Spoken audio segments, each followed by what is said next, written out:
अभिवादन। मानव अधिकार शिक्षा रेडियो कार्यक्रमबाट म रमेश प्रसाद तिमल सिन्हा, साथमा हुनुहुन्छ उन्नति केसी र विशालजित पालिखे। यो कार्यक्रम अनौपचारिक क्षेत्र सेवा केन्द्र इन्सेकले काठमाडौँमा तयार पारेको हो। मानव अधिकार शिक्षा रेडियो कार्यक्रम हरेक आइतबार बिहान 8:15 जाँदा रेडियो नेपालबाट प्रसारण हुन्छ। रेडियो नेपालको 5 विकास क्षेत्रमा मिडियम वेब प्रसारणका साथसाथै देशका विभिन्न क्षेत्रमा रहेका रेडियो नेपालका आफ्नै एफएम स्टेशन 98, 100 र 103 मेगाहर्जबाट पनि यो कार्यक्रम प्रसारण हुन्छ। त्यसैगरी रेडियो नेपालको वेबसाइट www.radionepal.gov.np बाट पनि कार्यक्रम प्रसारणकै समयमा विश्वका जुनसुकै स्थानबाट पनि सुन्न सक्नुहुन्छ। तपाईँ यो कार्यक्रम www.insec.org.np र www.inseconline.org लगइन गरी संसारका जुनसुकै स्थानमा पनि चाहेका बेला सुन्न सक्नुहुन्छ। मानव अधिकार शिक्षा रेडियो कार्यक्रम www.nepalmediaonline.com मा पनि पाएक पर्ने समयमा सुन्न र डाउनलोड गर्न समेत सक्नुहुन्छ। कार्यक्रमका बारेमा www.facebook.com/insec radio लाइक गरी नियमित जानकारी लिन समेत सक्नुहुन्छ।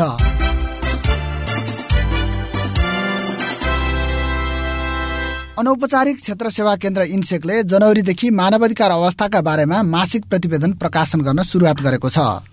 इन्सेकले विगत 25 वर्षदेखि नेपालको मानवाधिकार अवस्थाबारे अभिलेख गर्नुका साथै यसको प्रसार गरिरहेको छ। देशका 75वटै जिल्लामा रहेका इन्सेकका जिल्ला प्रतिनिधि मार्फत इन्सेकले मानवाधिकार उल्लङ्घन र ज्यादतीका घटनाको अभिलेख गर्ने गरेको छ। 2016 को डिसेम्बरमा इन्सेक अनलाइनमा प्रकाशित समाचारलाई आधार बनाएर मासिक विश्लेषण तयार पारिएको इन्सेकले जनाएको छ। मानवाधिकार उल्लङ्घन तथा ज्यादतीका घटनाहरूका आधारमा मानवाधिकार अवस्थाको सार्वजनिकीकरण गरी सरकारवाला निकायलाई जवाफदेही बनाउने, पीडितलाई न्याय र पीडकलाई कानून अनुसार कारबाहीका लागि पैरवी गर्ने र मानवाधिकार अवस्थाका बारेमा जान्न चाहनेहरूका लागि मासिक विश्लेषण उपयोगी हुने कुरामा इन्सेकले विश्वास लिएको छ। आजको कार्यक्रम यसै विषयको सेरोफेरोमा केन्द्रित गरेका छौं। कार्यक्रममा प्रतिवेदनमा उल्लेख गरिएका घटनामध्ये स्वास्थ्यको अधिकारका सन्दर्भमा इन्सेक हुम्ला जिल्ला प्रतिनिधि नन्द सिंहको प्रस्तुति, स्वास्थ्य चौकीहरूमा प्राय औषधिहरू पनि नभएको र द्वन्द्व पीडितको सवालमा इन्सेक बैतडी जिल्ला प्रतिनिधि नरी बडुको रिपोर्ट सुनाउँछौं। पैसा मिलेको छैन, अब मिल्ने भन्नार्यान त एकचोटि घर जाबुने। त्यसैगरी कार्यक्रममा इन्सेक गतिविधि र मानवाधिकार सरोकार प्रस्तुत गर्छौं। मानवाधिकार शिक्षा रेडियो कार्यक्रमको नियमित प्रस्तुति मानवाधिकार नाट्य श्रृंखला धरती आकाश र मानवाधिकार सामान्य ज्ञान प्रस्तुत गर्छौं। कार्यक्रम अवधिभर हामीलाई सुनेर साथ दिनुहोला र सुनिसकेपछि कार्यक्रमका बारेमा राय, सल्लाह, सुझाव र प्रतिक्रिया पठाएर सहयोग गर्नुहोला।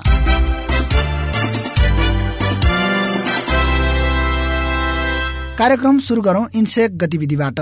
अनौपचारिक क्षेत्र सेवा केन्द्र इन्सेक पूर्वाञ्चल क्षेत्रीय कार्यालय विराटनगरले सन् 2016 को एक वर्षमा 1012 वटा मानवाधिकार उल्लङ्घन तथा ज्यादतीका घटनाहरू अभिलेख गरिएको जनाएको छ। 1012 वटा घटनामा 1035 जना पीडित भएको पनि इन्सेक पूर्वाञ्चलले जनाएको छ। उक्त घटनामा राज्य पक्षबाट 15 जना पुरुष र 3 महिला सहित गरी 18 जना पीडित भएका छन्। गैर राज्य पक्षबाट 945 जना महिला र 72 जना पुरुष पीडित भएको जनाइएको छ। घटना सार्वजनिक गर्दै इन्सेक पूर्वाञ्चल क्षेत्रीय कार्यालयका संयोजक सोमराज थापाले अघिल्लो वर्षको तुलनामा मानवाधिकार हननका घटनामा संख्यात्मक हिसाबले कमी आए तापनि महिलामाथि हुने हिंसामा वृद्धि हुनु र नाबालिकाहरूमाथि बलात्कार हुनु दुःखद रहेको बताउनुभयो। यसको अन्त्यको लागि सबै सरकारवाला पक्षहरू एकै ठाउँमा उभिन जरुरी रहेको उहाँले औलाउनु भएको खबर धनकुटाबाट सन्तोष रुचालले पठाउनु भएको छ। इन्सेकका थप गतिविधिहरू पढ्नका लागि www.inseconline.org लगइन गर्नुहोला। अब हामी प्रस्तुत गर्दैछौं मानवाधिकार सरोकार। जिल्ला स्वास्थ्य कार्यालयको लापरवाहीका कारण डोटीका स्वास्थ्य चौकीहरूमा अत्यावश्यक औषधिको अभाव देखिएको छ। लामो समयदेखि जिल्ला स्वास्थ्य कार्यालय प्रमुखविहीन हुनु, केन्द्रबाट पठाउने औषधिका लागि समन्वय नहुनु, आफै खरिद गर्नुपर्ने औषधि समेत जिल्ला स्वास्थ्य कार्यालयले ल्याउन नसक्नु जस्ता कारणले औषधि अभाव देखिएको सरकारवालाहरूले औल्याएका छन्। अहिले जिल्ला अस्पतालदेखि गाउँका स्वास्थ्य चौकीहरूमा समेत औषधि नहुँदा बिरामी मर्कामा परेका हुन्। ग्यास्ट्रिक, पखाला, प्रसुति पश्चात लगाइने सुई 1 वर्षदेखि आफूहरूसँग नभएको मुडगाउँ स्वास्थ्य चौकीका इन्चार्ज प्रेम कठायतले बताउनुभयो। 3 महिनादेखि आइरन, साइबीपी खोप र सिटामोल अभाव रहेको उहाँले बताउनुभयो। डोटीमा क्षेत्रीय मेडिकल स्टोर धनगढीले 7 महिनादेखि औषधि नपठाएको जिल्ला स्वास्थ्य कार्यालयले जनाएको छ। तत्कालीन कार्यालय प्रमुख रीता भण्डारी सरुवा भएर गएपछि निमित्त पाएका खोप सुपरभाइजर राम स्वार्थ यादवले आर्थिक अधिकार नहुँदा टेन्डर प्रक्रिया अगाडि बढाउन नसकेको बताउनुभयो। अहिले आर्थिक अधिकार पाएपछि 3 लाख रुपैयाँ बराबरको औषधि आपतकालीन अवस्थामा खरिद गरी काम चलाएको उहाँको भनाइ छ। 2 त्रैमासिक औषधिविहीन बनेका स्वास्थ्य संस्थानहरूमा सिटामोल समेत नभएको जिल्ला स्वास्थ्य कार्यालय औषधि फाँटका स्रोत व्यक्ति हरिश शाहले बताउनु भएको खबर दीर्घ खत्रीले पठाउनु भएको छ। मानव अधिकार सम्बन्धी विविध विषय थाहा पाउनका लागि www.inseconline.org लगइन गर्नुहोला। इन्सेक अनलाइनको फेसबुक पेज www.facebook.com/inseconline लाइक गर्नुहोस् र मानव अधिकार सम्बन्धी समाचार नियमित रूपमा प्राप्त गर्नुहोस्।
तपाईं अहिले अनौपचारिक क्षेत्र सेवा केन्द्र इन्सेकको प्रस्तुति कार्यक्रम मानव अधिकार शिक्षा सुनिरहनु भएको छ।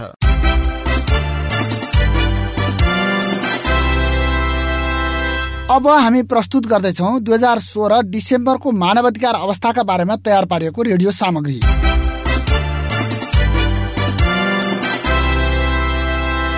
देशभरका सरकारी स्वास्थ्य संस्थाहरूमा अत्यावश्यक औषधिको अभाव भएको इन्सेकका जिल्ला प्रतिनिधिले पठाएको समाचारमा उल्लेख छ। जिल्लामा रहेका स्वास्थ्य संस्थाहरूमा सबैभन्दा बढी माग हुने औषधि एसिलक, डाइजिन, ब्रुफिन, सिटामोल लगायतका औषधिको अभाव देखियो। जिल्ला सरकारी अस्पतालमै 70 प्रकारका औषधि मध्ये करिब 40 प्रकारका औषधिको अभाव भयो। स्वास्थ्य मन्त्रालयका अनुसार हरेक जिल्ला अस्पतालबाट 70, प्राथमिक स्वास्थ्य केन्द्रबाट 58 र स्वास्थ्य चौकीबाट 35 प्रकारका औषधि निशुल्क वितरण गर्ने भन्ने व्यवस्था रहेको छ। यसैगरी दरबन्दी अनुसारका चिकित्सक नभएको समाचार महिनाभर नै प्रकाशित भइरहे। स्वास्थ्य संस्थामा चिकित्सकको अभाव हुँदा सानोतिनो उपचारका लागि पनि सुगम ठाउँमा जानुपर्ने बाध्यता कायम रह्यो। प्रसुति व्यथाबाट पीडित हुम्लाको लिमी गाविस 2 की 35 वर्षीया डोल्माफुटी तामाङको ज्यान जोखिममा परेपछि उनको परिवारले 7 लाख रुपियाँमा हेलिकप्टर चार्टर गरी थप उपचारका लागि काठमाडौँ लैजानु परेको डोल्माफुटीका पति तेन्जिङ तामाङले बताउनुभयो।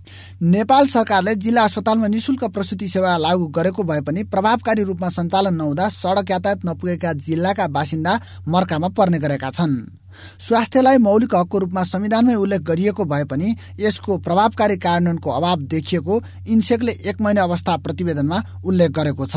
अब प्रस्तुत गर्दैछौ यसै विषयमा इन्सेक हुम्ला जिल्ला प्रतिनिधि नन्द सिंहले दिनुभएको जानकारी। हुम्ला जिल्लाको स्वास्थ्य सेवाको बारेमा भन्नुपर्दा गत मङ्सिर महिनाको 15 गते सदरमुकाम सिमकोटबाट 52 कोष टाढा रहेको लिमी गाविसमा प्रसुति सेवा नभएपछि 7 लाख रुपियाँ खर्चेर डोल्माफुटी तामाङको काठमाडौँबाट हेलिकप्टर चार्टर गरेर नेपालगञ्ज पुगिसके पनि उहाँको ज्यान बचिसकेपछि उहाँको बच्चाको ज्यान चाहिँ गुमिसकेको छ। र त्यस्तै हुम्लाको समग्र रूपमा हेर्ने हो भनेपछि स्वास्थ्य सेवा उपस्वास्थ्य चौकीहरू स्वास्थ्य चौकीहरूमा प्राय औषधिहरू पनि नभएको, त्यहाँका अयब अनमी विशेष गरेर इन्चार्जहरूले पनि ध्यान नदिएको, केही सेवा पनि पुगाउन नसकेको, काम गर्नमा पनि अलि पछि पर्ने, औषधि भए पनि कतै रिसाएर कुराकानी गर्ने त्यस्तो हाम्रो हुम्ला जिल्लामा छ।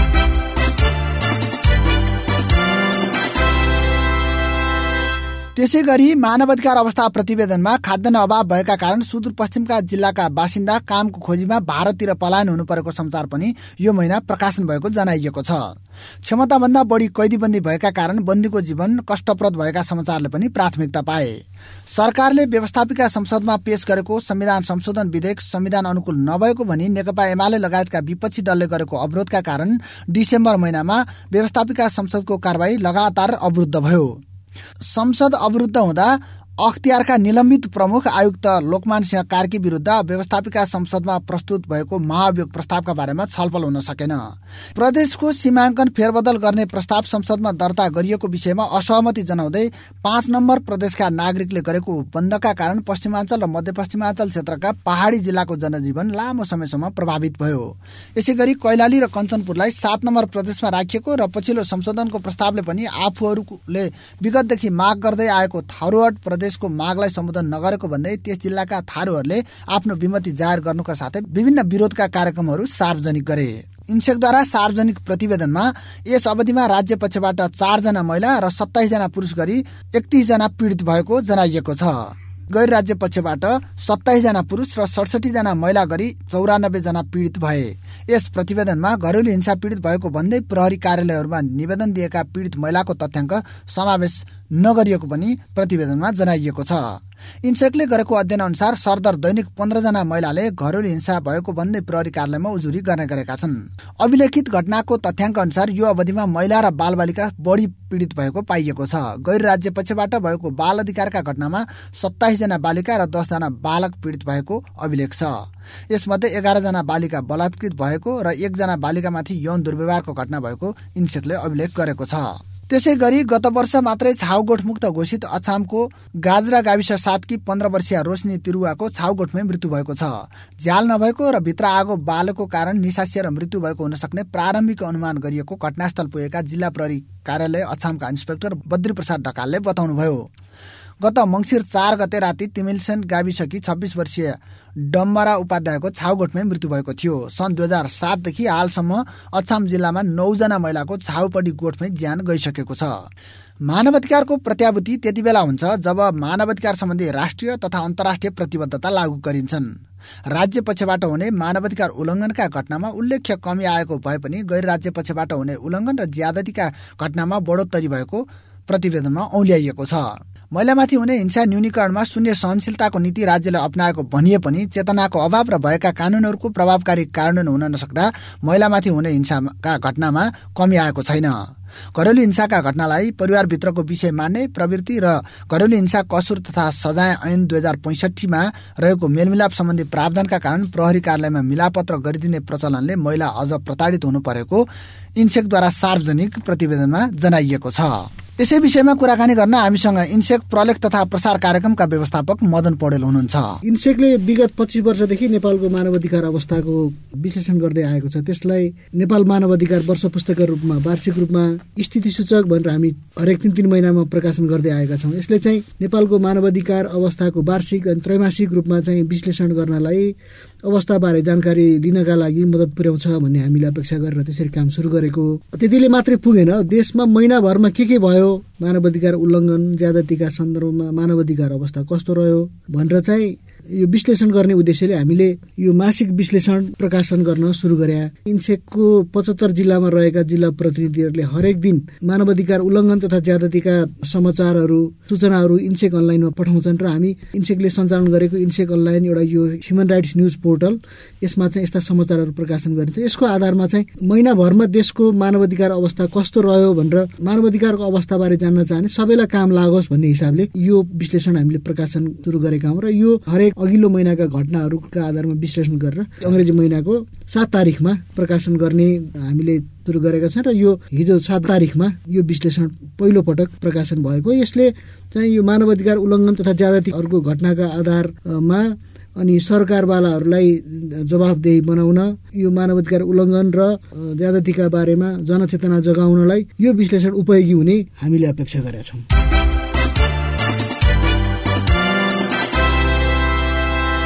2052 सालमा सुरु सशस्त्र द्वन्द्वको औपचारिक समापन 2063 साल मङ्सिर 5 गते विस्तृत शान्ति सम्झौता मार्फत गरियो। शान्ति सम्झौता लगत्तै द्वन्द्वको घाउमा मलमपट्टि लाग्ने कुरामा द्वन्द्व पीडित ढुक्क थिए, तर त्यस यताका 10 वर्ष ती घाउ गिजोल्नमा नै हाम्रो राजनीति केन्द्रित रह्यो। धेरै कुरामा राजनीतिक रूपमा निरूपण गरिए पनि पीडितले न्यायको अनुभूति पाउन नसकेको बताउँदै आएका छन्। थप जानकारी इन्सेक बैतडी जिल्ला प्रतिनिधि नरी बडुको रिपोर्टमा। तत्कालीन द्वन्द्वरत पक्ष र नेपाल सरकार बीच शान्ति सम्झौता भएको 1 दशक पूरा भइसक्दा समेत बैतडीका द्वन्द्व पीडितहरूले अझै न्यायको अनुभूत गर्न पाएका छैनन्। द्वन्द्व पीडितलाई सरकारले दिने राहत र क्षतिपूर्ति लगायतका काम अझै पूरा गर्न नसक्दा उनीहरूलाई यस्तो अनुभूत भएको हो। 850 भन्दा बढी द्वन्द्व पीडित रहेको यस जिल्लामा थोरैले मात्र राहत पाएका छन्। यस वर्ष द्वन्द्व पीडितहरूले पाउने राहत बापतको रकम अझै पीडितहरूको हातमा परेको छैन।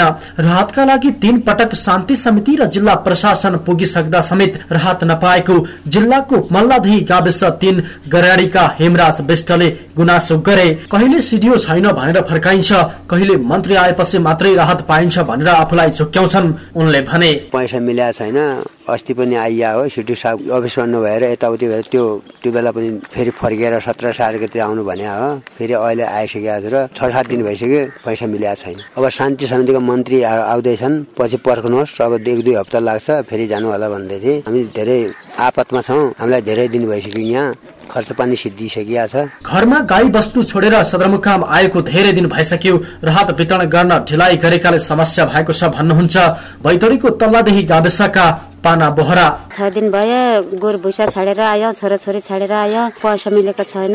अब मिल्ने भन्ने नार्यान त चोटि घर जा भन्यो, हम घर गएन, दूरको कुरा पर्यो, गाडीमा खर्च छैन, समस्या पर्यो। अरू जिल्लाहरूमा राहत वितरणको खबर पाएपछि टाढा टाढाबाट द्वन्द्व पीडितहरू राहतका लागि जिल्ला शान्ति समिति र जिल्ला प्रशासन पुग्ने गरेका छन्, तर उनीहरू रित्तु हात फर्कदा आफूहरूलाई अन्याय भएको महसुस गर्छन्। 2 पटकसम्म सदरमुकाम बस्दा जेन तेन गुजारा गर्नका लागि कमाएको पैसा पनि उल्टै सकिने गरेको जिल्लाको मल्लादहीका चक्र लोहारले गुनासो गरे।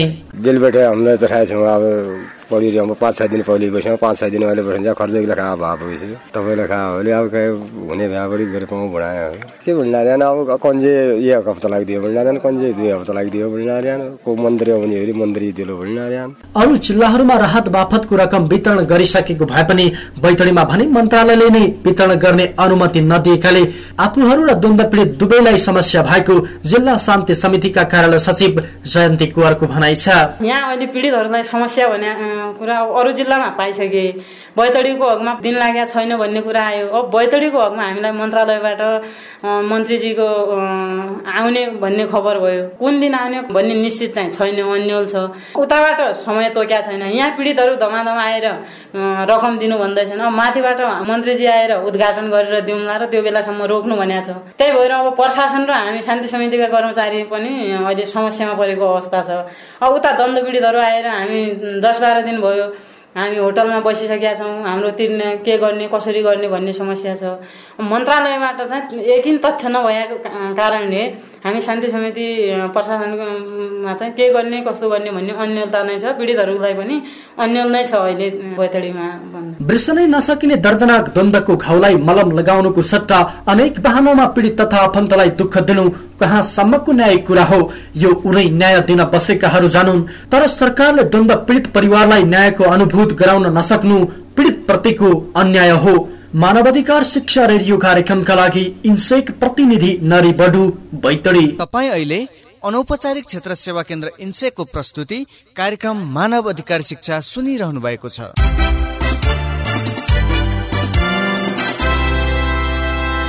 अब हामी प्रस्तुत गर्दैछौँ मानवाधिकार नाट्य श्रृङ्खला धरती आकाश। लेखन तथा निर्देशन मनोज गजुरेल। धरती हाम्रो घर, आकाश हाम्रो छाना, छाना मुनि बरबारी हामी सबै जना।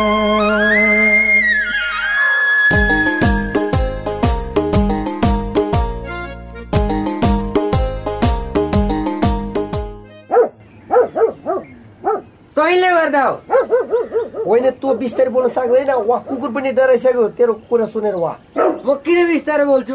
भएको न भएको आएर मलाई लाउने तैँले गर्दा हो। यस मैले गर्दा हुन्छ, तैँले गर्दा हो, यो तैँले गर्दा हो सबै। ल तैँले गर्दा हो होइन, तैँले गर्दा हो क्या। हेरी न पासाङले गर्दा हो न डुब्लीले गर्दा हो, कसले गर्दा चाहिँ नि यस्तो भएको भन्ने कुरो चाहिँ म तिमीहरूलाई सुनाउँछु। लु त आवाज चाहिँ नि न डुब्लीले गर्दा हो न चाहिँ नि पासाङले गर्दा हो। ए मलाई फोन आइसक्यो, जाडोले गर्दा रे। जाडोले? जाडोले गर्दा। झन् बुझ्यो, झन् कठिन बुझ्यो, बुझ्न कठिन होइन। यो मलाई पो झन् साह्रो बुझ्न कठिन भयो। यहाँ त यो के को झगडा हो? तैँले गर्दा, मम्मीले गर्दा, जाडोले गर्दा, म त कुरै बुझ्दिनँ बा। ल यहाँ सुन्नु है लखन सर, आज याङजोम आएन, मैले गर्दा याङजोम नआएको रे। ल भयो, मैले गाली गर्यो के गर्यो भनेर उसले भन्छ। आफै सोल्टिनी कोल्टिनी भनेर जिस्काउने उही हो, उसले गर्दा नआएको भन्छ। कोल्टिनी मैले कहिले कोल्टिनी भनेको छु? जे पाए त्यति नभन है पासाङ। हेरी डौली, तिमी एकछिन त्यो मुखमा ताल चमाएर बस्न सक्छौ न? होइन क्या दाजु, कोल्टिनी भनेको कहिले सुन्नु भएको छ? ए बाबा, त्यो कुरो यहाँ सुन का, कुकुरहरू भोग्न छोडिसके, तिमीहरू चाहिँ रोकिन्नौ र? अब हेर यहाँ याङजुम नानीले भर्खर फोन गरिथिन्, कसैको कारणले होइन दाजी, म जाडो भएर टाउको दुख्या छ त्यही भएर आउन पाइन, सरी। अब भरेर फोन गरिथी, अब त चुप लाग्यो कर। झन् बुझ्यो, झन् कठिन बुझ्यो, बुझ्न कठिन। ती बेकारमा मलाई आरोप लगाएर तमाङको बुद्धि बुद्धि नै शुद्धि के छ नि? खुब बुद्धि तेरो चाहिँ टुप्पीमा होला नि बुद्धि, हेप्नु खोज्छ बेकारमा। यो बाबा फेरि झन् बुझ्यो, झन् कठिन बुझ्यो, बुझ्न कठिन। लाउने ल हन्सर यिनीहरूको बुद्धि माली जति चाहिँ नि बिर्को खोलिदिनु पर्यो का? ल ल ल ल अब चाहिँ अलिकति बढी भयो है तपाईँहरूको कुरा, अलि बढी भयो है। सद्भाव र समानताको सन्देश दिने मान्छे नै यसरी चाहिँ यो जातिपातीको गालीमा उत्रिएपछि के हुन्छ? ल भन्नुहोस् त, तपाईँहरूले यो कस्तो कुरा गर्नुभएको? दुनियाँ हाँस्दैन तपाईँहरूको यो कुरा सुनेर, यस्तो बेहोरा देखेर? हेरी हाँस्नलाई त के हाँस्ने, रुने खालको कुरा गरिरहेछन्, रुन्छ नि दुनियाँ। 12 वर्ष जातीय सद्भाव सिकायो, लास्टमा बा हुन् बा होइनन् भन्न थालेपछि अब यस्ताबाट के मानव अधिकारको सुरक्षाको अपेक्षा गर्नु? लहन र त्यही त, यसमा अलिकति हामीले अलिकति विचार गर्नु पर्यो। झन् बुझ्यो, झन् कठिन बुझ्यो, बुझ्न कठिन। तामाङ भनेको छ, बाहुन भनेको छ, अब के गर्ने? ए दाजी, तामाङलाई तामाङ भन्दा अब यो पासन चाहिँ किन रिसाएको त? अनि अनुहार ठुस्स पारेर तामाङ भन्दा रिस उठ्दैन? तामाङ दाई प्या फुल्ला भने हुन्छ गर। त्यही त त्यसो भन्यो भने म रिसाउँछ त। तँलाई चाहिँ टुप्पीको कुरा गर्दाखेरि चाहिँ टुप्पीबाट धुवा किन निकाल्छस् तैँले? धुवा? मेरो टुप्पीबाट धुवा निस्किएछ लखन सर, हेर्नु त ल। अब के खान्छस् निस्क्यो पनि होला नि। छैन बरु त्यसको नाकबाट पानी निस्किरहेछ, हेर्नु त ल। यिनीहरू फेरि टुप्पी र नाकको कुरा गर्न थाले। होइन यिनीहरूलाई कसरी सम्झाउने? ए दाजी क्यार्ने सजिलो बाटो अपनाउने। के सजिलो बाटो? अब धरती आकाश मानवाधिकार संस्थाका सदस्यले संस्थाभित्रै जातीय सद्भाव भड्काउने खालको कुरा अरे हुनाले संस्थाबाट आउट गर्ने। अब विधानमै लेखिन्छ गर। कति नम्बरमा लेख्या छ? त्यसै लेख्या छ भनिदिने। लेख्या छैन दाजी। नलेखे लेख्नु पर्छ गर। लु हेरौँ हामी पनि। हेरौँ होइन सुनौ। सद्भाव र समानताको सन्देश दिने संस्थाका सदस्यहरू आपसमा भड्काउको व्यवहार गर्न थाले भने यसबाट सर्वसाधारणले शिक्षा होइन अशिक्षा लिन्छन्। यतातिर ध्यान दिनु पर्छ। त्यही त, यस्ताबाट के सिक्लान् क्या? अनि तँ जस्तासँग चाहिँ के सिक्लान् फेरि? तँ जस्ताबाट चाहिँ के सिक्छन् त? अनि तँ हेर्न, तँ आफूलाई हेर्न पहिला। चुप लागेन हौ, चुप लागेर सुन्न सक्दैनौ तिमीहरू? किन चुप लाग्ने सर? अब यसको पहिचान त्यही हो, मेरो पहिचान यही हो। अब भएको कुरा गर्दाखेरि कसैको मान हानि हुन्छ भने मैले के गर्ने सर? ल यसमा चाहिँ कुरा मिल्यो है। भएको कुरा गर्दा चित्त दुख्छ भने दुखोस्। ल हात मिलाऊ, हात। के मिलाउने हात? फेरि तँसँग घिउ गनाउँछ पो। ल नगर मसँग, तिम्रो पनि जाँड गनाइरहेछ। हेर्नुहोस् भाइहरू, हाम्रो देश बहुसांस्कृतिक बहुधार्मिक बहुजातीय देश हो। यो कुरो तपाईँहरूलाई पनि थाहा छ। न थाहा छैन भने थाहा हुनु पनि पर्यो। यहाँ चाहिँ एक्लै अर्काको संस्कृतिलाई बुझ्न खोजिएन भने, सम्मान गरिएन भने नागरिक बीचमा तिक्तता बढ्छ। अयो तिक्तता भने चाहिँ के हो? करेला जस्तो देख्नुभयो? यस्तो कुरा यसले के बुझ्नु? हेरी तिक्तता भनेको अहिले तिम्रो दुईजना बीचमा कुनै कारण बिना ठुस्का ठुस्की भइरहेछ गर, यही हो तिक्तता। तिक्तता भनेको तितोपन नै हो, वास्तवमा करेलै जस्तो क्या, एकअर्कामा चाहिँ तितोपना। अब हेरी यो तिक्तता हटाउन क्यार्नी यता भन्दाखेरि एउटा जातिले अर्को जातिलाई होच्याउने तरिकाले सम्बोधन गर्नु भएन, होइन र? एकदम हो। हेप्ने खालको विशेषण प्रयोग गर्नु पनि भएन, होइन र? अब यसो गर्नु चाहिँ जातीय सद्भावको सिद्धान्त विपरीत हो भनेर बुझाउन खोज्या, बोल्न दिए पो होइन। बाहुनको टुप्पी छ भन्न पनि नपाउने? पाउने, किन नपाउने? जसलाई जे भने पनि हुन्छ, तर त्यसमा प्रत्यक्ष वा अप्रत्यक्ष रूपमा कसैलाई नीच देखाउने, होच्याउने यस्तो गर्न चाहिँ पाइँदैन। अनि उसको पहिचानलाई चाहिँ हाँसोको विषय बनाउन झन् पटक्कै पाइँदैन। यस कुरामा चाहिँ ध्यान पुर्याउनु पर्छ। हेरी लहन सरको जस्तो शिक्षा त करोडमा पनि किनेर पाउन्न गर। दाजीको कुरा चाहिँ मलाई एकदमै घात पर्यो है। करोड त होइन, आज आरबमा पनि पाउँदैन लखन सर जस्तो मान्छेको कुरा त सुन्न। हेरी एउटा कुरो के लखन सर, हामीले चाहिँ नि जातीय भेदभाव गर्ने खालका चाहिँ नि संस्कृति हटाउनु पर्छ भन्छौ गर। तर समाजमा त के अरे कुन्नी के जाति इष्ट र कुन्नी के जाति दुष्ट हुन्न भन्ने उखान पनि चलित छन्। अब ज्यालामा नमिलेको कुन्नी को जस्तो भन्ने पनि उखान चलित छ। अब यसलाई मेटाउन चाहिँ निकै गाह्रो परिसक्यो। झन् बुझ्यो झन् कठिन, बुझ्यो बुझ्न कठिन। एकदम सही कुरा गर्नुभयो तपाईँले, साह्रै राम्रो कुरो उठाउनु भयो। यो उखानका रूपमा चल्दै आएका यस्ता विभेदकारी चलनहरू पनि एकदमै खराब हुन्। यस्ता थुप्रै उखान छन्, टुक्काहरू छन् है। एउटाले अर्कोलाई होच्याउने, अर्कोले अर्कोलाई होच्याउने, कुनै पनि जात जाति लिङ्ग वर्ग होइन तिनीहरूको मनमा चोट पुग्ने गरी यस्ता खालका उखानहरू, गीतहरू, चुटकिलाहरू यो भन्नु पनि एकदमै गलत हो। यो एकदमै बिल्कुलै चाहिँ बेठिक कुरा हो। अब यति कुरो चाहिँ हेरी तिमीहरूले सिकाइछन्। अब भोलिदेखि गएर गाउँमा यो कुरो तिमीले प्रचार गर्नु पर्छ। अब सम्बोधन गर्दा पनि दाजु भन्नु पर्यो, भाइ भन्नु पर्यो, मामा दिदी भाउजू भन्नु पर्यो। त्यसो भयो भने जातीय सद्भाव रहन्छ, होइन भने झन् बुझ्यो झन् कठिन, बुझ्यो बुझ्न कठिन। अहिले तपाईले सुन्नुभयो मानवाधिकार नाट्य श्रृंखला धरती आकाश।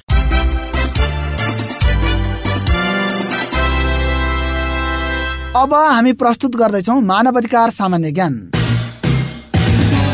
नेपालबाट वैदेशिक रोजगारका लागि कतिवटा देशमा जान पाउने व्यवस्था छ? प्रश्न फेरि एकपटक, नेपालबाट वैदेशिक रोजगारीका लागि कतिवटा देशमा जान पाउने व्यवस्था छ? यो प्रश्नको सही जवाब पुष महिनाको मसान्तसम्म इन्सेकको ठेगानामा आइसक्नु पर्नेछ। तपाईको सुविधाका लागि पत्राचार गर्न post box number 2726 Kathmandu, email गर्न radio@insec.org.np वा 01-521-8770 मा फोन गर्न सक्नुहुन्छ। त्यसै गरी www.facebook.com/insec radio Facebook page like गरी रेडियो कार्यक्रमको गतिविधि थाहा पाउन सक्नुहुन्छ। निर्धारित समयभन्दा ढिलो गरी प्राप्त पत्रहरू हामी कार्यक्रममा समावेश गर्ने छैनौं। प्रश्नको जवाब पठाउँदा सम्पर्क नम्बर लेख्न भने नबिर्सनुहोला। पुष महिनाको विजेता हामी माघ महिनाको पहिलो साता यसै कार्यक्रम मार्फत घोषणा गर्नेछौं। हवस् त, यसका साथसाथै मानवाधिकार शिक्षा रेडियो कार्यक्रमबाट आगामी सातासम्मका लागि गीता गौतम, उन्नति केसी र विशालजित पालिखेका साथसाथै म रमेश प्रसाद तिमल सिन्हा पनि बिदा माग्छु। नमस्ते।